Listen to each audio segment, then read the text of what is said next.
You are listening to the Disney Dream Girls, an unofficial Disney Theme Parks podcast, and this is show number 502 for Sunday, the 12th of May, 2024. Where dreams begin.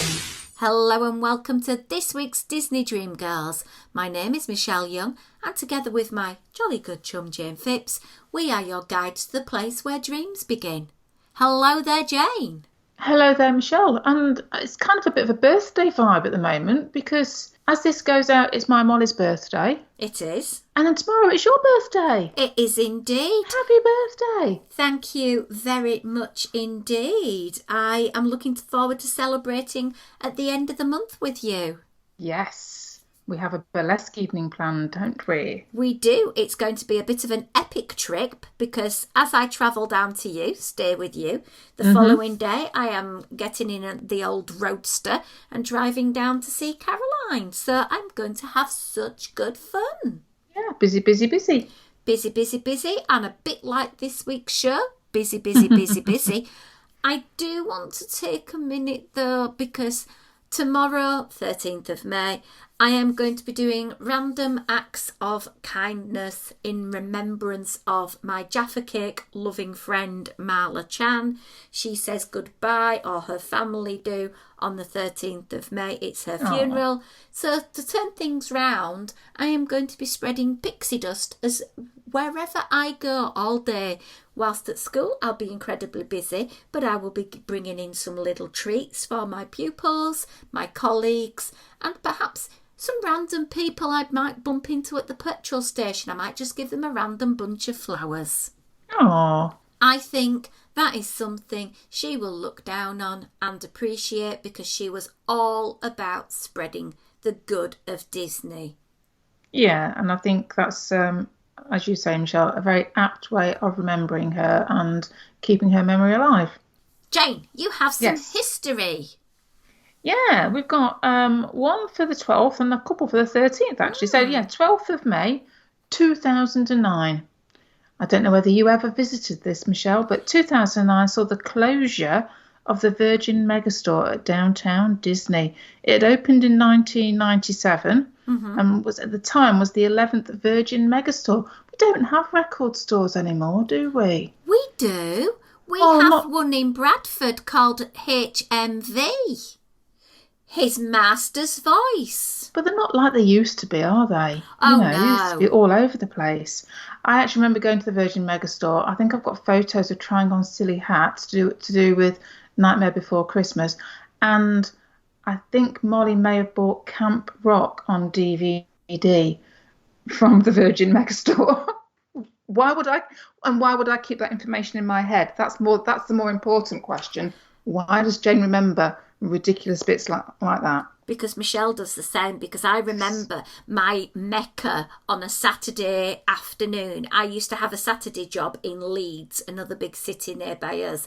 I would run across town to go to the record shop and go through the American import section. And I remember buying John Cougar Mellencamp's ROCK in the USA. I still have that American import in my record collection. And I used to love doing that. I'd only get like 30 minutes for dinner. So it was like rush, rush, rush, rush, rush, and all the way back. And then I'd starve because I didn't eat any dinner.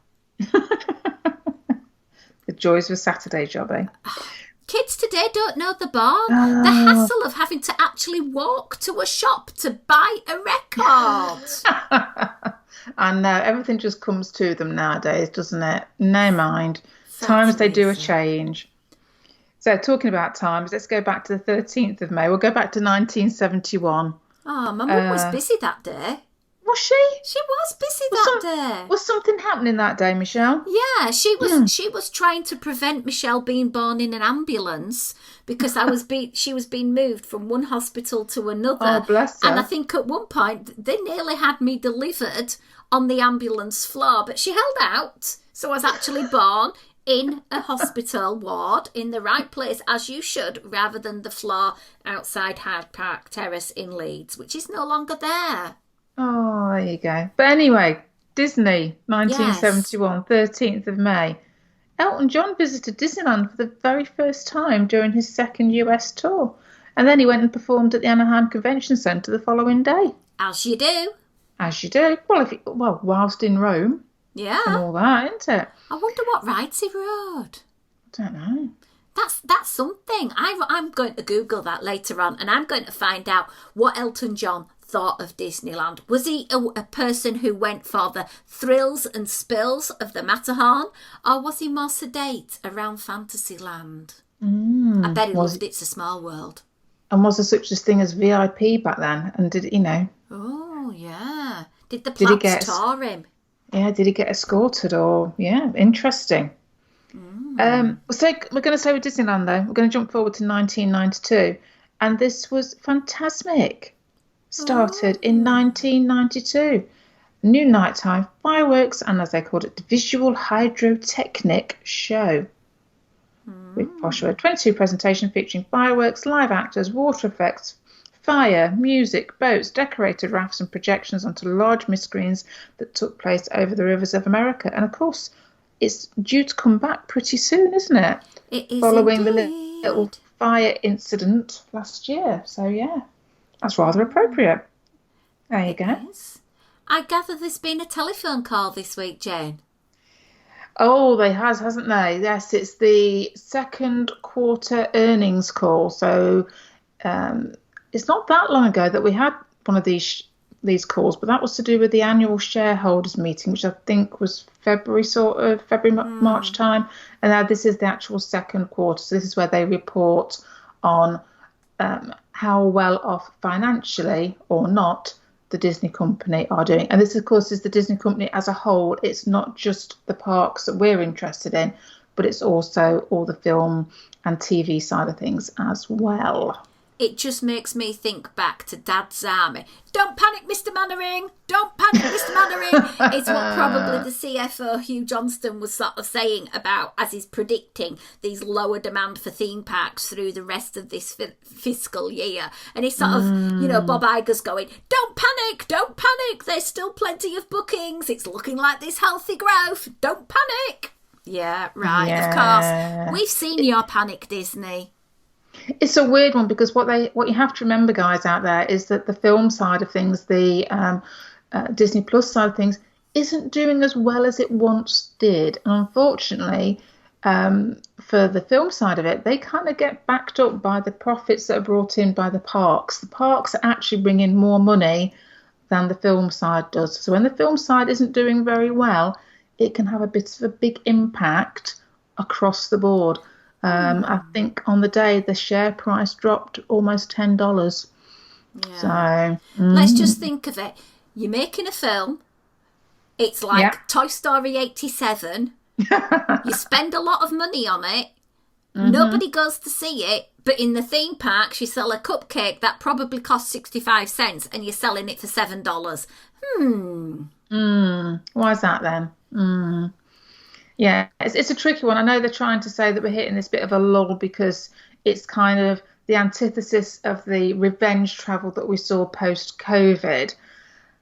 I'm a little bit more sceptical about that. We're now 2024. We're 4 years on since, wasn't it June time in 2020 that Disney World started to reopen? I know they had lots of up and downs. I know California took an awful lot longer to reopen than Disney World. And I know there's an argument that people aren't travelling this year because they're putting it off until next year in the hope that Epic Universal is going to be open so that people will do, a mega holiday and take in all that newness as well as Disney.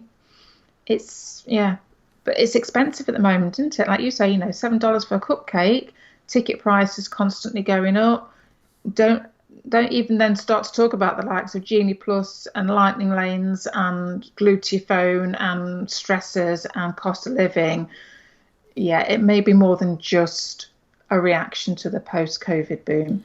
And I think, to be honest, if I'm looking at our collection of family, our listeners, a lot of our listeners have already been back to the theme parks and already experienced it. And they're probably starting to think, oh, I find more value, for me personally, in the cruise line. Or, I want to save up and maybe go further afield. I want to go and visit Tokyo, for example. Oh, absolutely. I mean, this is it, isn't it? There's more to Disney than just the two US parks. There's, it's particularly if you're a US resident, there's a plethora of options there that you can go and explore. And I think when the parks themselves are becoming so expensive to visit, we won't even get started on if you're an annual pass holder, whether you can get in, whether you can't get in, and good to go days and reservations or no reservations. I think in some respects the parks are starting to feel a little complex, a little complicated, and perhaps that's why people are looking elsewhere. Plus, also, you've got things happening in the foreign parks, particularly where they're having these massive expansions, and you have to be saying, well, hold on a minute, look what's happening over in Tokyo. Even Disneyland Paris, for goodness sake, is, getting an expansion, but it's not happening in the US. And people are going to get a little bit itchy, aren't they, at some point or other? Yeah, true. And we know from our discussions on our family page, a lot of people are thinking about, there are other things out of Disney I want to do until Disney decides to realise it's not a holiday getting up at 7 o'clock in the morning to get a lightning lane or to get a reservation to go on an attraction. People are wanting to have a time where they can enjoy the theme parks but also relax. And it's such a stressful thing, planning a theme park holiday at the moment, that a lot of people are turning off and thinking, do you know what, I'm going on a cruise. Because you go on a cruise, everything's done for you. You get your room maintained, not just once a day, Jane, but twice a day, Jane. Multiple times a day, Michelle. The level of service you're getting on a cruise line, and I'm not just saying Disney Cruise Line, cruise line, is over and above what you are still getting in the theme park. But we're going to save this, put a pin in it, Jane. We're going to come back to it in our after show for our Patreon supporters. So if you want to hear us talk a little bit more about this type of topic, it's patreon.com/Disney Dream Girls. Give us a little bit of financial support to keep the show advert free, but also in return, we do a little bit of extra for you. Jane, the date I have been waiting for arrived at the beginning of the week. What was that day, Jane? Would that be the day they start to announce all the Halloween happenings, Michelle? About time. I think it's the latest in recent years they've ever announced party dates. Yeah, it does feel very... whether it's because they start earlier and earlier, don't get me on that one, but whether it's because they start the parties earlier, it feels later or not, I don't know. So, some details. The first party is on the 9th of August. And it made me chuckle, Jane, when I looked at the pricing for this particular first party night. Oh, go on. It's $149 for an adult or $139 for a child. That is the highest price all the way through August. Oh, because it's the first night. Because it's the first night. That price does not go back up to $149 until you get into the 17th of September. The rest of the August parties are $119, apart from the last one on the 30th, which is $129 for an adult. However, do bear in mind that is not the price you are going to pay, because you need tax on top of that. I bought 2 tickets yesterday as we are recording for myself and Caroline, and the night we're going was $119 each. So you're thinking, $238. It came out to $253. Yeah, of course it will do, that tax on top. But it's quite interesting that the first night, you normally expect it to be a busy night. It normally sells out because all of the local vloggerati, the bloggers, the influencers go. What a dilemma you're going to be in as a Disney influencer this year, because the 9th of August is the same night, or the same day, should I say, as D23 kicks off on the other coast over in Anaheim. Yeah, I've seen quite a few people talk, if they've not made the decision yet, whether they're going to D23 or whether they've already got tickets. It's kind of putting them all in a bit of a dilemma because they want to be there on the opening night.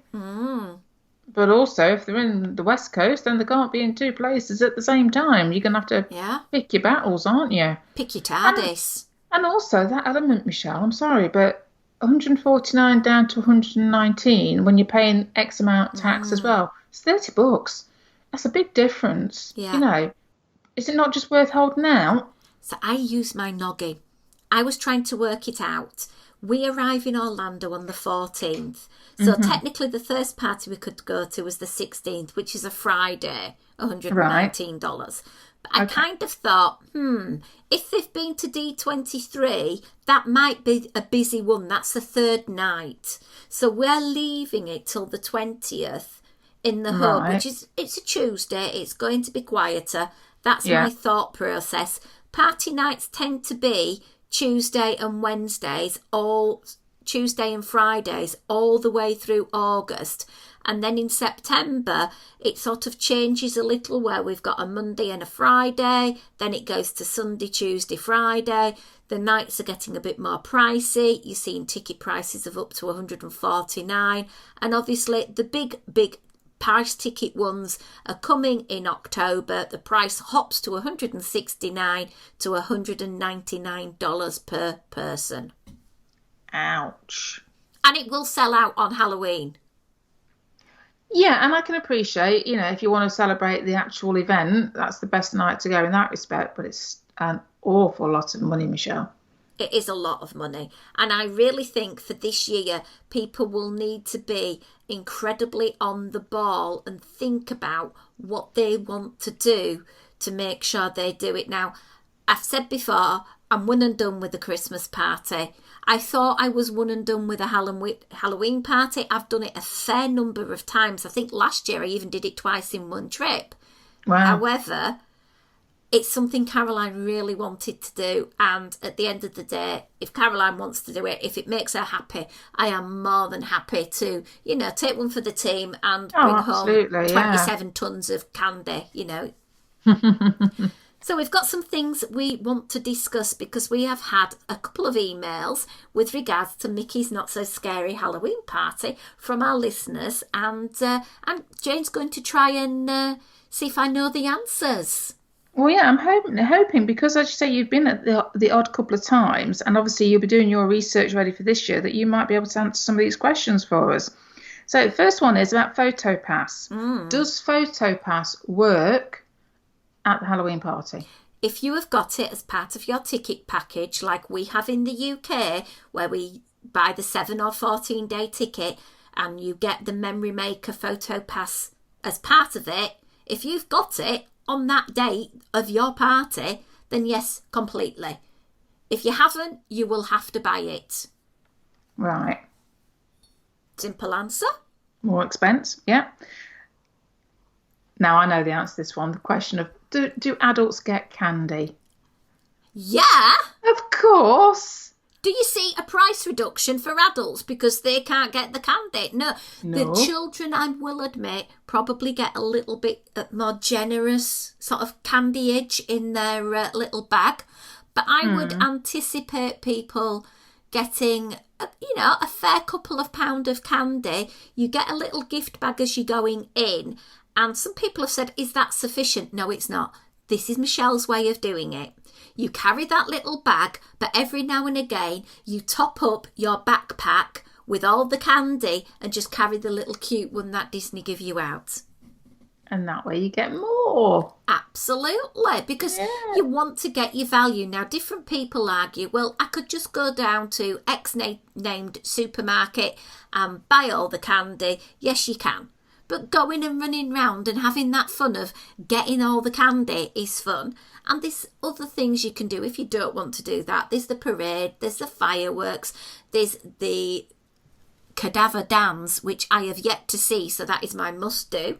There's the character meets, there's the limited edition photo opportunities. Disney also would like you to go and spend more money, and they have some themed food. There is plenty to keep you busy, Jane. Oh, absolutely, yeah. Oh, that's big for the price tag. Yeah. So we know adults can get candy. Mm-hmm. The next question, actually, what's the best place to eat prior to the party? Well, it depends, you see. If you're like me and you're coming from the UK and you've got your 14-day ticket, we could go in and out of the Magic Kingdom. We didn't actually have to leave the Magic Kingdom to go back in for the party, because you can pick your party wristband up elsewhere in the park. And I will warn people, you can get in the party from 4 o'clock if you don't have day tickets. And the queues are awful. They are really, really bad, because everybody wants to get in at 4 o'clock, particularly if they have not already got theme park entrance. If you have theme park entrance, I highly, highly recommend you go to Magic Kingdom before 4 o'clock and get into that park, or go later. For me, I always like to get in a little bit earlier.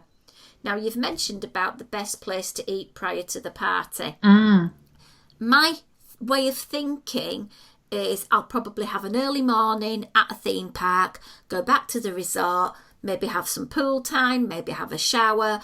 I'll have something to eat either at my resort, or I will probably head down and go to one of the monorail resorts and have something to eat there.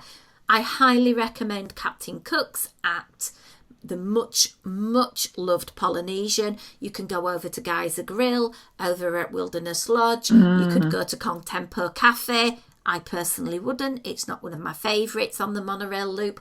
Or you can go over to the Grand Floridian to the Gasparilla Grill. And again, that is a must do for me. It's a fabulous place. You're near to the party, so have something to eat. Get into the park, ideally before 4 o'clock if you've got normal theme park entrance. If not, you're going to have to join the queues.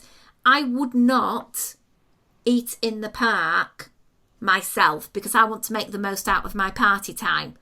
And if I get a bit hungry later on, I might buy a bit of a snack or gnaw on some candies. A few people have suggested, well, what if I try and get a reservation for 4 o'clock? That's a good idea, because the party really doesn't kick off till 7. So you could do that.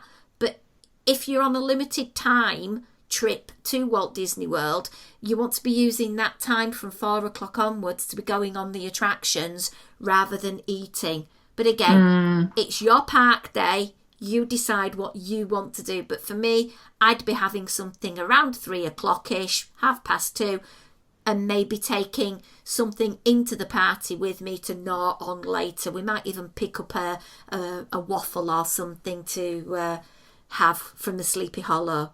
Yeah, I think if you haven't got a park pass for the day, getting in as close to 4 as you can makes sense, just purely to get your bang for your buck on those party ticket prices as well, doesn't it?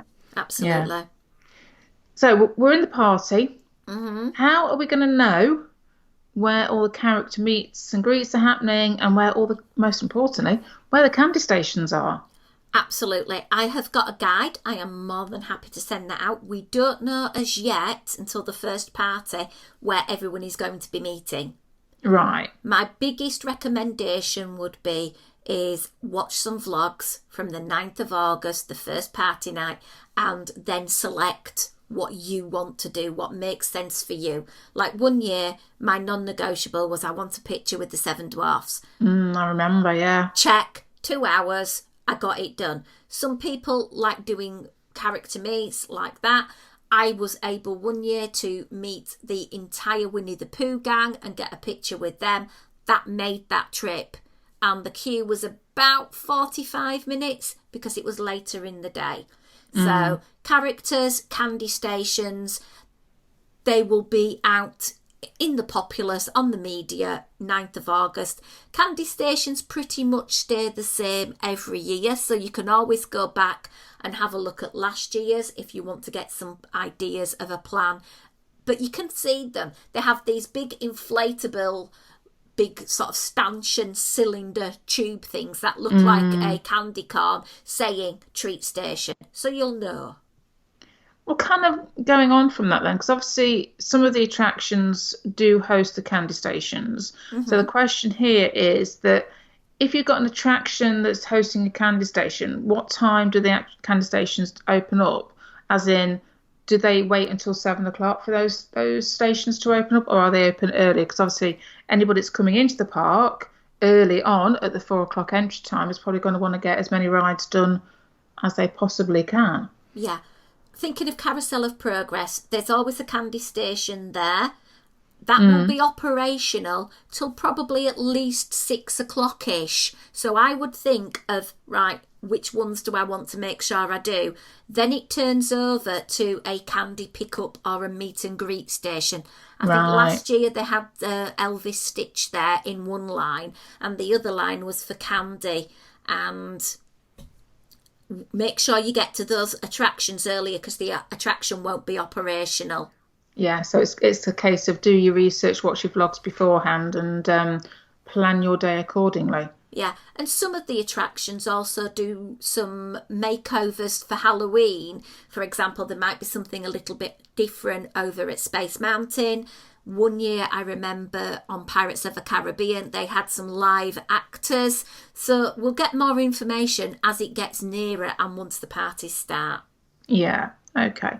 Now, next question, last but one question is, should I do a dessert party at the Mickey's Not So Scary? Right, let's get this straight. You're in Walt Disney World. You've already bought your day ticket. Then you've bought an upsell ticket for Mickey's Not So Scary Halloween Party. And then you're going to buy an upsell ticket on an upsell event for the fireworks. No, don't. Because to get the maximum out of the cost of the dessert party, you want to be in the dessert party area eating all those desserts. True? Yeah, true. Then you get a view of the fireworks. Yes, you get a great view, I'll be honest. But with all of those trees, there are some quite awkward areas where you might not as get a good a view. I personally like to be more central rather than in some of the areas that they have those dessert party views. And it's a lot of money, over around about $100 on top of the $100+ per person for the party. I would say you're not gaining a great deal. If you want to do a dessert party, do it on a normal day. But for me, I say no. Yeah, I think I would be in agreement with you as well, Michelle, on that one. Yeah. So very final question, and actually this is something that I would think about because I'm not a very big sweet eater. I'm not very big on candy. So this is a question: is my son is diabetic? What's available for him? Are you going to lose something if you're not into the candy aspect of it?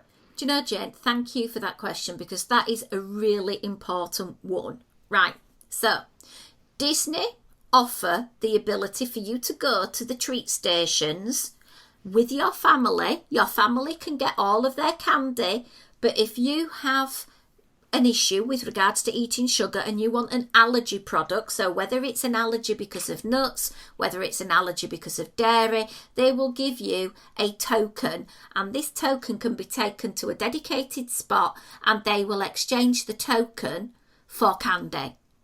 Now, I tried this out last year and I will say I was incredibly disappointed because I thought, right, I'm going to try it out so I can feed back to our listeners. And the first place I went to was actually the treat station at the Carousel of Progress. They had no tokens. So I said, well, how do I get my treats? You go to another station. So I walked to the one over by Cosmic Rays. We don't have any tokens here either. And I said, come on, this isn't on. I said, what if I was a little 5-year-old? You've turned away from 2 different places and you cannot trick and treat.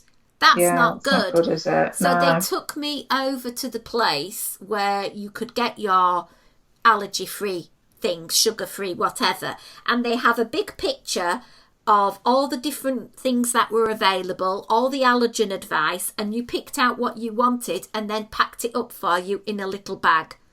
Do you get the same amount as you would get if you were running around the park like a lunatic? No. No. Because it's going to be more controlled, isn't it? Yeah. What I would suggest, is possibly through the night you make a couple of trips to make sure you get a reasonable amount for your person in your group that might have an allergy need, a diabetic need, etc. But also, you might just need to pre-warn them and say, look, why don't we use tonight where we get all the candy for the family and then we will go to Walmart and buy you loads?